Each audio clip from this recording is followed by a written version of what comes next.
దసరా బరి నుంచి నందమూరి నటసింహం తప్పుకున్నాడు. వారం గ్యాప్లో బాబాయి అబ్బాయి వస్తారనుకుంటే ఆ ఛాన్స్ లేకుండానే పోయింది.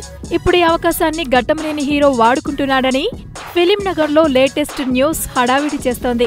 సెప్టెంబర్ 21న ఎన్టీఆర్ జై లవకుశ సినిమాతో ప్రేక్షకుల ముందుకు రాబోతున్నాడు. అదే నెల 29న బాలయ్య పైసా వసూల్ సినిమా విడుదల కానుందని మొన్నటి వరకు వార్తలు వినిపించాయి.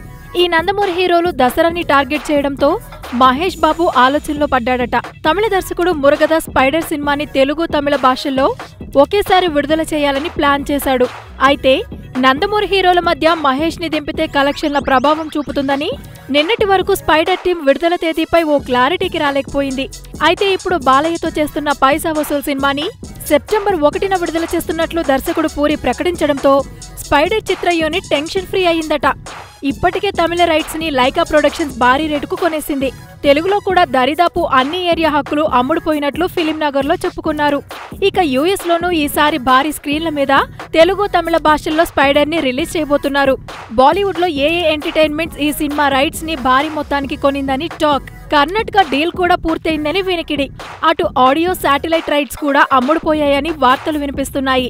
పోస్ట్ ప్రొడక్షన్ పనులు శరవేగంగా జరుపుకుంటున్న స్పైడర్ సినిమాని సెప్టెంబర్ 27 లేదంటే 29 విడుదల చేసే అవకాశాలున్నాయని ఫిలిం సర్కిల్స్ లో వినిపిస్తున్న మాట. రకుల్ ప్రీత్ హీరోయిన్ గా, హరీష్ జయరాజ్ సంగీతం అందిస్తున్న స్పైడర్ సినిమాలో తమిళ దర్శకుడు, నటుడు అయిన సూర్య, హీరో భరత్లు కీలక పాత్రలో నటిస్తున్నారు.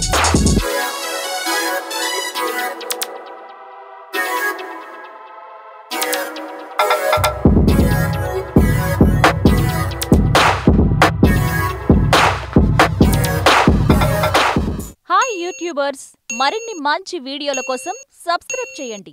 దాంతోపాటే బెల్ ఐకాన్ పై క్లిక్ చేయండి.